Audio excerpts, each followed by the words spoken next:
السلام علیکم ورحمۃ اللہ وبرکاتہ۔ الحمدللہ وحدہ والصلاۃ والسلام علی من لا نبی بعد، اما بعد۔ اعوذ باللہ من الشیطان الرجیم، بسم اللہ الرحمن الرحیم۔ یا ایہا الذین آمنوا اتقوا اللہ حق تقاتہ ولا تموتن الا وانتم مسلمون۔ بسم اللہ الرحمن الرحیم۔ یا ایہا الناس اتقوا ربکم الذی خلقکم من نفس واحدہ وخلق منها زوجها وبث منهما رجالا كثيرا ونساء واتقوا الله الذي تساءلون به والأرحام إن الله كان عليكم رقيبا۔ بسم الله الرحمن الرحيم۔ يا أيها الذين آمنوا اتقوا الله وقولوا قولا سديدا يصلح لكم أعمالكم ويغفر لكم ذنوبكم ومن يطع الله ورسوله فقد فاز فوزا عظیما۔ وقال اللہ عز وجل علی بسم اللہ الرحمن الرحیم۔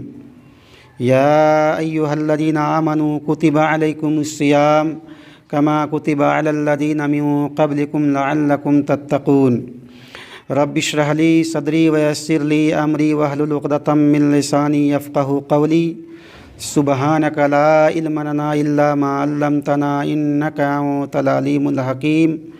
رب زدنی علما۔ الحمدللہ، آج رمضان المبارک 1444 ہجری کی پہلی تاریخ ہے، یعنی رمضان المبارک کی پہلی تاریخ ہے، اور آج پہلا روزہ ہے الحمدللہ، اور 24 مارچ 2023 عیسوی ہے۔ میں نے آپ حضرات کے سامنے روزے کے تعلق سے سورۃ البقرہ سورہ نمبر 2 پارہ نمبر 2 آیت نمبر 183 کی تلاوت کیا ہے۔ اس آیت کریمہ کا ترجمہ یہ ہے: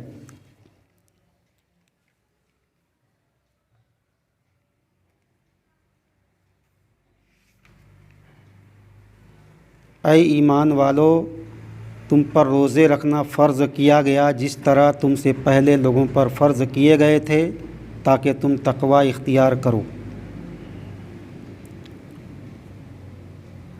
اور اس کے بعد کی جو آیتیں ہیں، یعنی آیت نمبر 184، 185، 186 اور 187، ان آیات کے اندر اللہ رب العزت نے روزے کے مسائل کو بیان کیا ہے۔ 183 نمبر کی آیت کے اندر جو آپ حضرات کے سامنے پیش کیا گیا ہے، اس آیت کے اندر اللہ رب العزت نے کئی ایک مسائل کو بیان کیا ہے۔ پہلا مسئلہ اللہ رب العزت نے یہ بیان کیا ہے کہ اے ایمان والو، تمہارے اوپر روزہ رکھنا فرض کیا گیا ہے، ضروری قرار دیا گیا ہے۔ اس آیت سے اس بات کی جانکاری ملتی ہے کہ روزہ رکھنا فرض ہے، واجب ہے، ضروری ہے، کمپلسری ہے۔ یہ آیت پروف ہے، دلیل ہے روزہ رکھنے کے بارے میں۔ اور دوسری چیز اس آیت سے یہ پتہ چلتا ہے کہ یہ روزہ جو ہے ہم سے پہلی امتوں کے اوپر بھی فرض کیا گیا تھا، کیونکہ روزہ عبادات الہی میں سے ایک عبادت ہے، اور یہ عبادت ایک ایسی عبادت ہے جو نفس کی تزکیہ اور طہارت کے لیے بہت اہم ہے۔ اسی لیے اللہ رب العزت نے ہم سے پہلے جتنی بھی امتیں آئی ہے، ساری امتوں کے اوپر اللہ رب العزت نے روزہ رکھنا فرض کیا تھا۔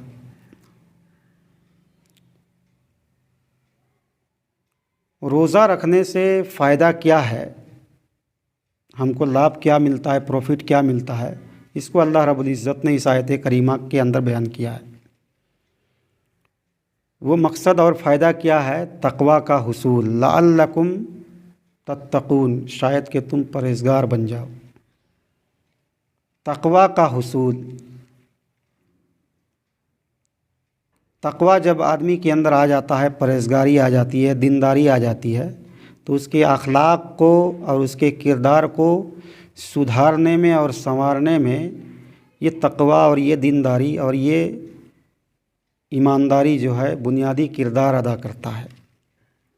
تو اس آیت کریمہ کے اندر 3 مسئلے کو اللہ رب العزت نے بیان کیا ہے، 3 نکات کی طرف اور 3 پوائنٹس کی طرف اللہ رب العزت نے اشارہ کیا ہے۔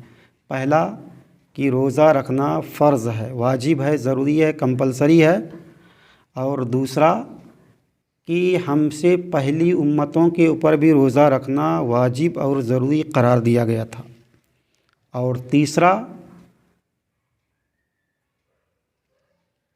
تقویٰ کا حصول، لعلکم تتقون، تقویٰ اس سے حاصل ہو جائے۔ بڑی اہم باتوں کی طرف اللہ رب العزت نے اشارہ کیا ہے۔ آگے والی آیت کے اندر 184 آیت کے اندر اللہ رب العزت نے ارشاد فرمایا ہے، ایاما معدودات فمن کان منکم مریضا او علی سفر فعدۃ من ایام اخر وللذین یطیقونہ فدیۃ طعام مسکین فمن تطوع خیرا فہو خیر لہ وان تصوموا خیر لکم ان کنتم تعلمون۔ اللہ رب العزت نے اس کے اندر مسافر اور مریض کے احکام کو بیان کیا ہے، اور طاقت رکھنے کے باوجود بھی اگر وہ روزہ نہ رکھے تو وہ اپنے روزہ نہ رکھنے کے بدلے میں ایک مسکین کو فدیہ کے طور پر کھانا دے دے۔ اس مسئلے کو بھی اللہ رب العزت نے بیان کیا ہے۔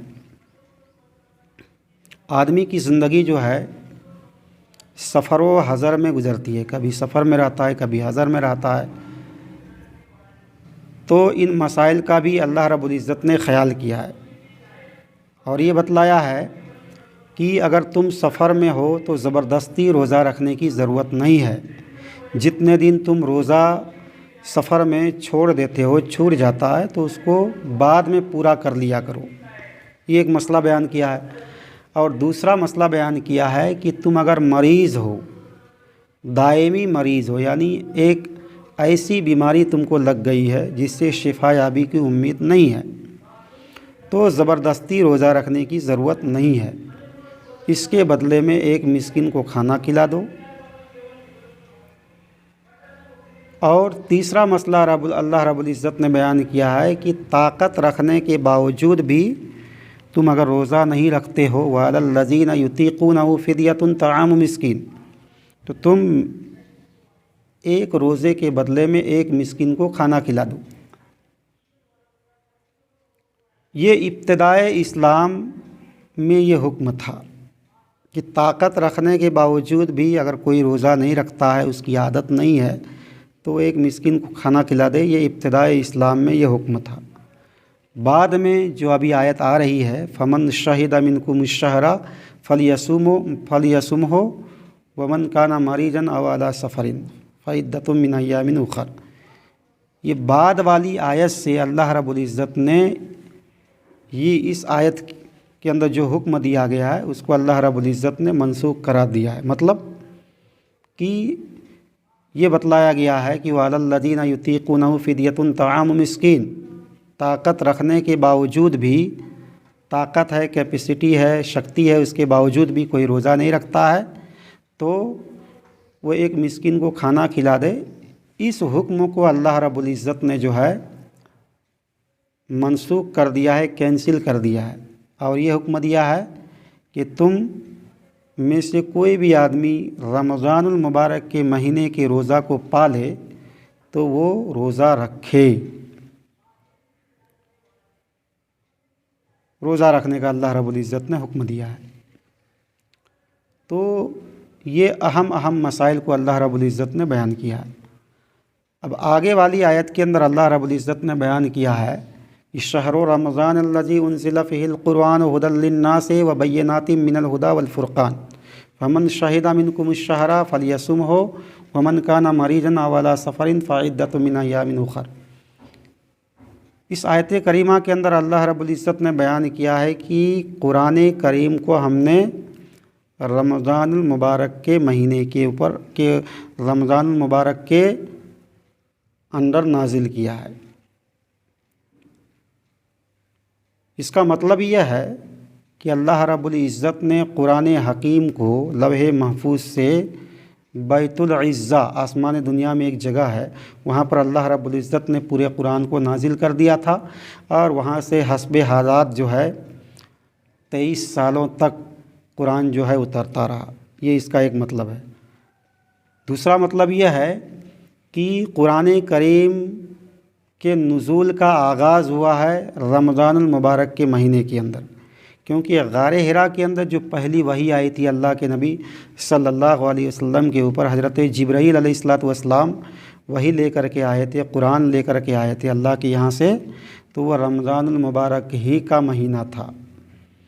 تو دوسرا معنی یہ ہوا کہ جو ہے نزول قرآن کا آغاز اور اسٹار جو ہے یہ رمضان المبارک کے مہینے میں ہوا ہے، اور وہ بھی شب قدر کی رات سے ہوا ہے۔ یہ اس آیت کریمہ کا مطلب ہے۔ اور آگے والی آیت کے اندر تو اس سے یہ پتہ چلتا ہے کہ رمضان المبارک کے مہینے کا اور قرآن کریم کا ایک دوسرے سے بہت گہرا ربط و ضبط ہے۔ پتہ یہ چلتا ہے کہ اگر رمضان المبارک کے مہینے میں قرآن کریم کی کوئی تلاوت کرتا ہے تو اس کی بڑی اہمیت ہے، فضیلت ہے، اور ثواب بھی اس کا بہت زیادہ ہے، نیکی بھی بہت زیادہ ملے گی، کیونکہ ایک دوسرے کے ساتھ اس کا بہت گہرا تعلق ہے۔ اور یہی وجہ ہے کہ اللہ کے نبی صلی اللہ علیہ وسلم رمضان المبارک کے مہینے کے اندر حضرت جبرائیل علیہ السلام سے قرآن کا دور کیا کرتے تھے، اور جس سال آپ صلی اللہ علیہ وسلم کی وفات ہوئی اس سال آپ نے 2 مرتبہ قرآن کا دور کیا، 2 مرتبہ آپ نے ختم کیا۔ اور اسی طریقے سے آیت نمبر 186 کے اندر اللہ رب العزت نے بیان کیا ہے وَإِذَا سَأَلَكَ عِبَادِي عَنِّي فَإِنِّي قَرِيبٌ أُجِيبُ دَعْوَةَ الدَّاعِ إِذَا دَعَانِ۔ اس آیت کریمہ کے اندر اللہ رب العزت نے دعا کو بیان کیا ہے، جس سے یہ پتہ چلتا ہے کہ رمضان المبارک کے مہینے کا اور دعا کا ایک دوسرے سے بہت گہرا ربط و ضبط ہے۔ مطلب اس کا یہ ہے کہ رمضان المبارک کے مہینے میں دعا کا خاص اہتمام ہونا چاہیے، دعا کے جو آداب ہیں، اس کے جو شرائط ہیں، اس کے ساتھ خاص اہتمام ہونا چاہیے۔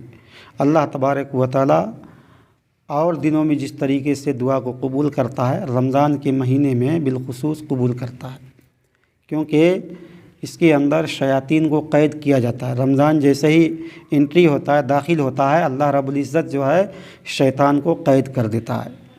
تو رمضان المبارک کے مہینے میں، روزے کے مہینے میں، روزے کے دنوں میں ہمیں اور آپ کو اور سارے لوگوں کو دعا کا خاص اہتمام کرنا چاہیے۔ اسی طریقے سے آیت نمبر 187 کے اندر اللہ رب العزت نے ایک اہم مسئلے کو بیان کیا ہے۔ وہ مسئلہ یہ ہے أُحِلَّ لَكُمْ لَيْلَةَ الصِّيَامِ الرَّفَثُ إِلَىٰ نِسَائِكُمْ هُنَّ لِبَاسٌ لَكُمْ وَأَنْتُمْ لِبَاسٌ لَهُنَّ۔ اس آیت کریمہ کے اندر اللہ رب العزت نے مباشرت کے احکام کو بیان کیا ہے، اور وہ حکم یہ ہے، یہ مسئلہ یہ ہے کہ روزے کے دنوں میں افطار کرنے کے بعد اور صبح صادق سے پہلے تک اپنی بیوی سے ہم بستری کرنا جائز ہے، کیونکہ روزہ کی شرعی تعریف یہی ہے کہ صبح صادق سے لے کر کے غروب آفتاب تک کھانے پینے سے، اپنی بیوی سے ہم بستری کرنے سے، اللہ کی رضا کے لیے، اللہ کو خوش کرنے کے لیے رکے رہنے کا ہی نام روزہ ہے۔ تو روزہ افطار کرنے کے بعد آدمی اپنی بیوی سے ہم بستری کر سکتا ہے، جمع کر سکتا ہے، کوئی مضائقہ نہیں ہے۔ اس مسئلے کو اللہ رب العزت نے یہاں بیان کیا ہے، اور یہ سلسلہ کب تک چلے گا؟ صبح صادق سے پہلے تک۔ تو یہ چند مسائل کو، اور ایک مسئلہ بیان کیا اللہ رب العزت نے وَأَنْتُمْ عَاكِفُونَ فِي الْمَسَاجِدِ۔ اعتکاف کی حالت میں آدمی اپنی بیوی سے ہم بستری نہیں کر سکتا ہے، اس سے بوس و کنار نہیں کر سکتا ہے، ملاقات کر سکتا ہے، بات چیت کر سکتا ہے، بوس و کنار نہیں کر سکتا ہے، ہم بستری نہیں کر سکتا ہے۔ اعتکاف کی حالت میں نہ بیوی کر سکتی ہے نہ شوہر کر سکتا ہے۔ اور ایک اور مسئلہ اللہ رب العزت نے بیان کیا ہے اس آیت کریمہ کے اندر کہ اعتکاف کی جگہ مسجد ہے نہ کہ گھر ہے۔ جس کسی انسان کو اعتکاف بیٹھنے کا ارادہ ہو وہ مسجد میں بیٹھے۔ وَأَنْتُمْ عَاكِفُونَ فِي الْمَسَاجِدِ، جیسا کہ ازواج مطہرات بھی مسجد کے اندر اعتکاف بیٹھا کرتی تھی اور بیٹھی تھی۔ تو عورتیں بھی چاہے تو اعتکاف بیٹھ سکتی ہے، لیکن مسجد میں بیٹھنا ضروری ہے، اور اس سے بھی ضروری ہے کہ اس کے لیے الگ سے انتظام ہو، پردے کا، ہر چیز کا انتظام ہو، تبھی جا کر کے وہ عورتیں بیٹھ سکتی ہے۔ اور اگر کوئی ڈر کا اندیشہ ہو، فتنہ کا اندیشہ ہو، تو ایسی حالت میں ماں اور بہنوں کو اعتکاف بیٹھنے کی ضرورت نہیں ہے، کیونکہ اعتکاف جو ہے یہ نفلی عبادت ہے، اور فقہی اصول ہے کہ درء المفاسد یقدم علی جلب المصالح۔ کیا ہے اس کا مطلب؟ مصالح کے حصول کے مقابلے میں مفاسد سے بچنا اور ان کو ٹالنا زیادہ ضروری ہے۔ تو فتنہ کا اندیشہ ہو، ان کی عزت جانے کا خطرہ ہو، تو ہماری ماں اور بہنوں کو زبردستی جو ہے اعتکاف بیٹھنے کی ضرورت نہیں ہے، کیونکہ یہ نفلی عبادت ہے، اور نفلی عبادت یہ واجب اور ضروری نہیں ہے۔ تو یہ چند مسائل تھے جو اللہ رب العزت نے سورۃ البقرہ سورہ نمبر 2 پارہ نمبر 2 آیت نمبر 183 سے لے کر کے 187 کے اندر یہ روزے کے مسائل کو اللہ رب العزت نے بیان کیا ہے۔ میں نے آپ حضرات کے سامنے ترجمہ کے ساتھ اور تفسیر کے ساتھ اور جو مسائل اللہ رب العزت نے ان آیات کے اندر بیان کیا ہے، میں نے آپ حضرات کو ان مسائل سے روبرو کر دیا ہے۔ آخر میں اللہ تعالیٰ سے دعا ہے کہ بار الہ ہم تمام مسلمانوں کو صحیح معنی میں پکا سچا مومن بنا۔ پروردگار عالم ہمیں اور سارے مسلمانوں کو، مردوں کو، عورتوں کو، بچوں کو، بوڑھوں کو، جوانوں کو، سارے لوگوں کو قرآن اور صحیح حدیث کے مسائل کو سمجھنے اور سمجھانے کی توفیق عطا فرما، اور اس پر اپنی زندگی گزارنے کی توفیق عطا فرما۔ اور خاص طور سے جو رمضان کے مسائل بیان کیے گئے ہیں، ان کو من وعن اپنی زندگی پر اتارنے اور ڈھالنے کی توفیق عطا فرما۔ آمین۔ السلام علیکم ورحمۃ اللہ وبرکاتہ۔